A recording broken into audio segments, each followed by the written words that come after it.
প্রিয় ছাত্রছাত্রী, আশা করি সকলেই খুবই ভালো আছো এবং তোমাদের পরীক্ষা খুবই ভালো হচ্ছে। আমি আজ যশোর বোর্ড এসএসসি 2026 পরীক্ষার্থীদের তথ্য ও যোগাযোগ প্রযুক্তি ক সেটের প্রশ্নের সমাধান করে দেব।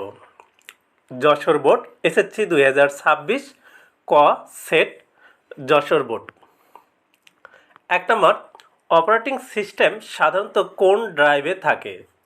উত্তর ক সি। 2, কখন থেকে মুদ্রণ প্রকাশনায় গ্রাফিক্স ডিজাইনের ক্ষেত্রে কম্পিউটারের ব্যবহার শুরু হয়? উত্তর ঘ 90 দশকে। 3, ডকুমেন্টে ছবি সংযোজনের জন্য রিবনের কোন ট্যাবটি ব্যবহার করা হয়? উত্তর গ ইনসার্ট। 4, কোনটিকে ইন্টারঅ্যাক্টিভ মাল্টিমিডিয়া বলা হয়? উত্তর খ ওয়েব পেজ। 5, অ্যানিমেশনের সাথে সম্পর্ক রয়েছে? উত্তর ঘ 1, 2, 3।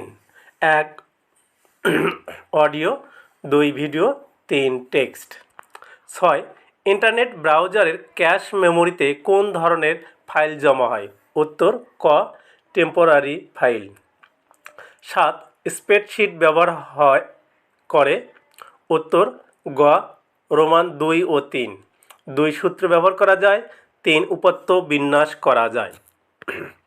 8, মাল্টিমিডিয়া কয়টি প্রকাশ মাধ্যমের সমন্বয়ে গঠিত? উত্তর গ 3।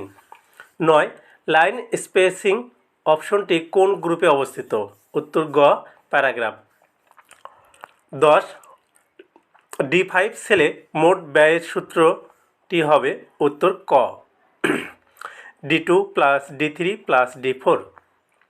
11, হট চিহ্নিত সেলে প্রযোজ্য সূত্র? উত্তর খ রোমান 1 ও 3।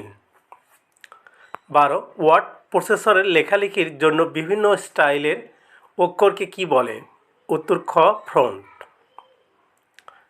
এবার 13 নং প্রশ্নের উত্তর। শতকরা চিহ্নটির জন্য কিবোর্ড এর জন্য কোন কোন কি চাপতে হয়? উত্তর ঘ শিফট +5। 14, স্লাইডে ব্যাকগ্রাউন্ড পরিবর্তনের জন্য কোন মেনুতে যেতে হবে? উত্তর খ ডিজাইন। 15, কোনো ওয়ার্ড ডকুমেন্ট টেবিল যোগ করার কমান্ড কোনটি? উত্তর ক ইনসার্ট টেবিল। 16, ব্লু এর সংক্ষিপ্ত রূপ কোনটি? উত্তর বোল্ড। উত্তর গ। 17, টেবল শুটিং হচ্ছে? উত্তর খ রোমান 1 ও 3। 1 সমস্যার উৎস, 3 সমস্যার উৎপত্তি স্থল নির্ণয়ের প্রক্রিয়া। 18, কোনটি প্রেজেন্টেশন সফটওয়্যার? উত্তর খ মাইক্রোসফট পাওয়ার পয়েন্ট। 19, পাইথন ভাষায় মনিটরে কোনো লেখা প্রদর্শন করার জন্য নিচের কোন ফাংশনটি ব্যবহার করা হয়? উত্তর খ প্রিন্ট। 20, পাইথন ভাষার ভেরিয়েবলের সঠিক নাম কোনটি? এখানে সঠিক উত্তর নেই। ভেরিয়েবল নামকরণের শর্তসমূহ কোনো অপশন পূরণ করে না।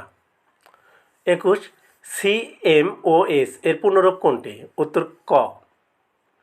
22, কোনটি ফ্লোট ভেরিয়েবল? উত্তর গ এ সমান 9.5। 23, একাধিক স্লাইড বিশিষ্ট একটি পৃষ্ঠাকে বলে হ্যান্ডআউটস। 24, উদ্দীপকে উল্লেখিত ভেরিয়েবলের নামটিকে প্রোগ্রামিং এর পরিভাষায় কী বলে? উত্তর ক কিওয়ার্ড। 25, উদ্দীপকে উল্লেখিত নামটি ভেরিয়েবল হিসেবে ব্যবহার না করার যৌক্তিক কারণগুলো কী কী? উত্তর ঘ রোমান 1, 2 ও 3। এটি 1 নম্বর, এটি কম্পাইলারের কাছে বিশেষত্ব বহন করে। 2, এটি একটি সংরক্ষিত শব্দ। 3, এটি ভেরিয়েবল হিসেবে ব্যবহার করলে কার্যকারিতা হারায়। ধন্যবাদ প্রিয় ছাত্রছাত্রী। পরবর্তী সাবজেক্টের সমাধান ও সাজেশন পেতে চ্যানেলটি অবশ্যই সাবস্ক্রাইব করবে। ধন্যবাদ।